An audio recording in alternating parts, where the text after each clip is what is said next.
I'm Eric Kristen with the Coalition for Fair Employment and Construction, and we fight project labor agreements. As we learned last week, a backroom deal that was contrived by local labor bosses and local Clark Construction, they crafted a backroom deal known as a project labor agreement that will keep every one of these workers from being able to work on this expansion.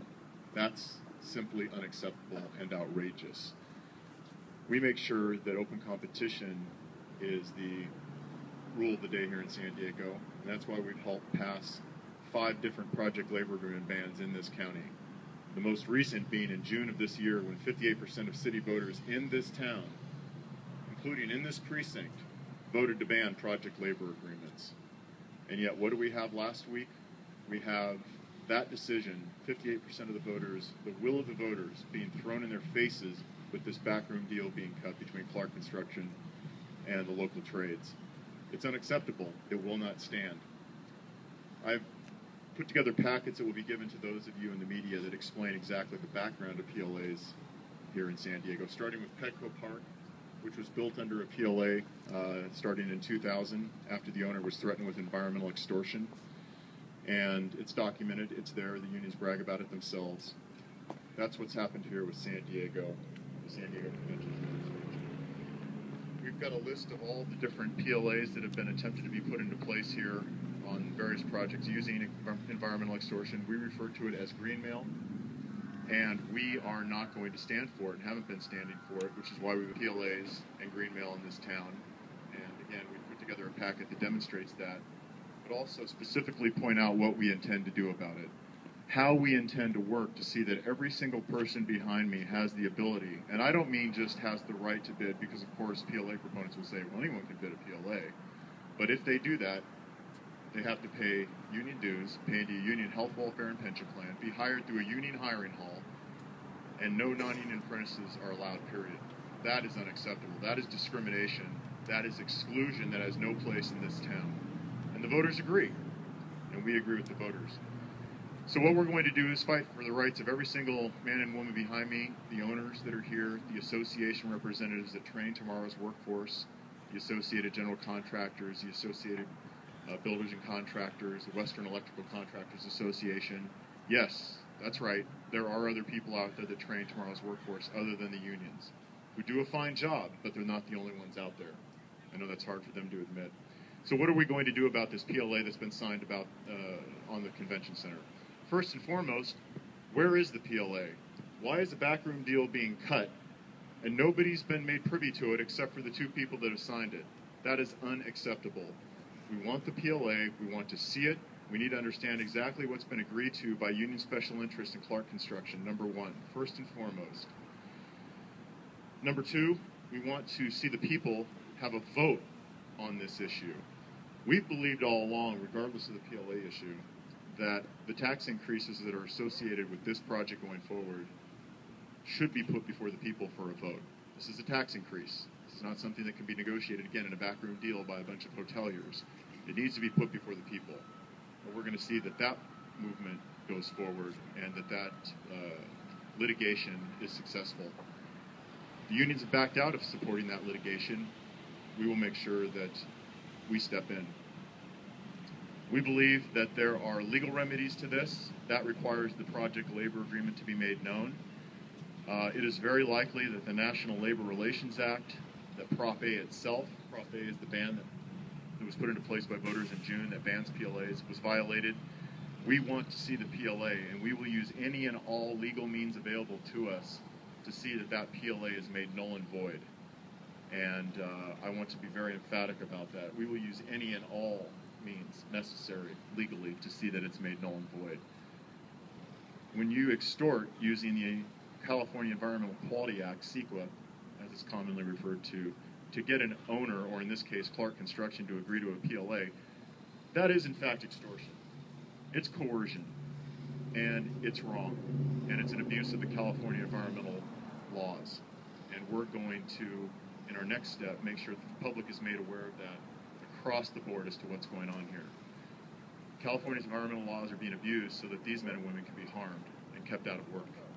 That's acceptable on both levels, and it will not stand. So we will be engaging in a public relations effort to not only highlight, along with what we've been doing over the years, which is highlighting this type of abuse, but we're going to ratchet it up a few more levels, because if this happens to this project, it's going to happen to every single other project that's built down here in order to get around Prop A. Prop A was the will of voters. It should not be undermined in backroom deals by people who think they're too smart by half and can get around Prop A simply to get a project quote-unquote built over environmental extortion tactics that the unions employ. We think if your project has merit, then go through the process and get it built, and we'll be there to support you. Do not harm these people in order to achieve your ends.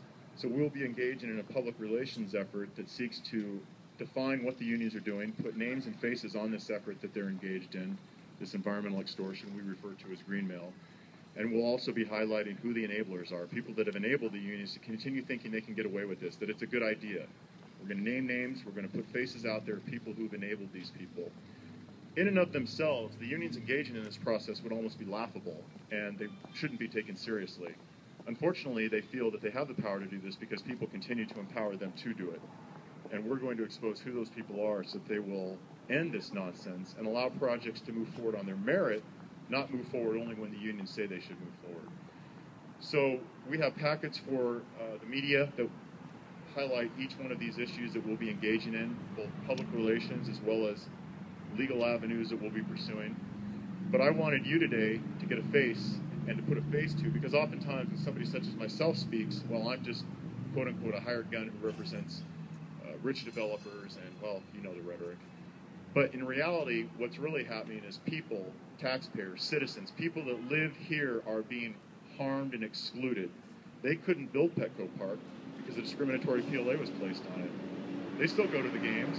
They wanted to build it. They couldn't. They want to build and participate in this expansion project. They want to build hotels like the Hilton and like that which is going on at Lane Field. And we are going to make sure they have the right to do that. So I thank you for coming today. I'll open it up to questions. If there are others that wanted to say something, if you feel compelled to express yourself, feel free as well. And if any of you want to address your comments to any of the hard workers here behind me, feel free to as well. Or there are owners here as well, and I'm sure they'd feel free to answer your questions. So I'll open it up. The mayor has explicitly said this is not a PLA. Are you saying that this violates the ballot proposition? You know, the mayor is well-intentioned. Unfortunately, he's leaving office, and I think he wants to get the deal done. And when you look at the two different media stories on this issue, what was it, last week now? The time's just flying by. Yes, just late last week. One of them indicated, I believe it was KPBS, where they seemed to almost really run away from the PLA label, the PLA acronym. But then there was a story in the Union Tribune where it was, Clark admitted that it was a project labor agreement. So what's important here, and I don't mean to put the mayor in an awkward position or not, it's not his deal to get the PLA done. It was between Clark and the unions. So what the mayor may not have been aware of it, maybe given the benefit of the doubt, but this isn't a deal that involved him. It's a deal that involved the unions and Clark. Well, again, they actually used that term. So they're actually calling it a PLA, and I'll tell you what it makes it a PLA. Any one of these workers that wants to work on it would have to pay union dues, pay into union health, welfare, and pension plans, and be hired through a union hiring hall to be dispatched to the job. They don't want to do that. That's not how they operate. It's not how their business is constructed. If they wanted to be in a union, they would already be in a union. They shouldn't have to become, in point of fact, a union member to be able to work on this project. So, again, we want to see the PLA so we can exactly see what's in it, but to be honest, if you've seen one, you've seen them all, and the specific language that was given to the UT was that all workers would have to pay benefits equal to or greater than the union benefit programs. Well, that's another way of saying they have to pay into union health, welfare, and pension plans. So those are the typical provisions of a PLA, and it's what we assume is in this PLA as well. I'd like to hear from a worker as to why you want work and you can go to a hiring hall and get work. Why don't you want to do that? Great. Anybody want to address why they don't want to go through a hiring hall or sign a PLA to work? Anybody up for that? Don't be shy, guys. Rick, you want to It's an American right. You shouldn't have to join. Mayor, you're one of the people who should ask. It's an American right. Are you Nobody, one of the? I have been. I worked in construction my whole life I'd in the like to same hear year. from a worker who needs work. Ernie, somebody? You guys want to talk? Anybody? I've been in the trade for 38 years now, and there was a brief time a few years ago that I went to the union and tried that experience, and I was disappointed in their hiring practices, having to go down and sign the books, and I got laid off twice, and for the other 22 years or more or longer, much longer, I've been very satisfied with the non-union experience and the cooperation that they, served me. Did you give your name? My name is Brad Dowers. Brad, B-R-A-D, D-O-W-E-R-S. And you work for? I work for Helix Electric. Now, Brad, are you working on any kind of project right now? Are you employed right now, or are you not? Yes, I am employed at the San Diego airport. Did you take the day off today to be here? No, I did not take the day off. We left the job to come over here to support this meeting here. You're working on the airport expansion? Yes. Thanks, Brad. He's working on a project that, amazingly, as large as it is and as complex as it is, doesn't require a project labor agreement for it to be completed, which is what we heard from Clark when they signed the PLA, that's why they signed this PLA, which is laughable and also not factual. Brad, this is not easy for these guys and girls. This is not what they do. They don't get up and speak in front of the press and express why their rights should not be violated simply because they happen to be non-union. And I also want to emphasize this is not a union non-union issue. I appreciate the fact that a lot of hardworking union members are out there, but their business agents that represent them are doing them a great disservice by admitting that they're somehow not competitive in the marketplace but for a PLA, and only then can they compete against the Helixes of the world and the Bergs of the world and the Pacific Building groups of the world and the Bradys of the world. It's really embarrassing to have your bosses tell you you can't compete against these non-union guys unless you have a PLA, which is what they're doing with the PLA. We can't compete against Berg Electric unless we have a PLA, and then that brings them down to our level, and in fact makes it so they won't bid it at all. So I'm embarrassed at the fact that their people that represent them humiliate them like that, and this isn't intended to be a shot at them, but at their leadership. And it's going to stop. It has to stop. This has got to end. Gaylord's gone. Gaylord walked away and is building their project in Colorado because of this extortion. And it just has to end, and we're going to help end it. You mentioned legal action. Any idea when you're going to do this? Well, the first thing we need to do is get the actual agreement, obviously, so that we can see what's in it. There are, through the National Labor Relations Act and under Prop A. Prop A, this is a charter city. Our Constitution is our charter. Prop A is part of that charter, part of our Constitution. It says there can't be PLAs on publicly funded projects. What we need to do is find out, for instance, who legally, and this is a very convoluted issue, and this is something I know the press probably has difficulty keeping up with, who is the actual owner of this project? Who will be delivering the service, delivering the product when it comes to building this? Whose name is on the bottom line? And that's something we need to research and do our due diligence on. I will say that if precedent is, if history is currently what's going on here, then what we'll find is that at some point the city is probably involved, and therefore it is a violation of Prop A. But that's going to take time. It's going to take a lot of legal fees, which is unfortunate, but we're going to get to the bottom of it because our people want to work.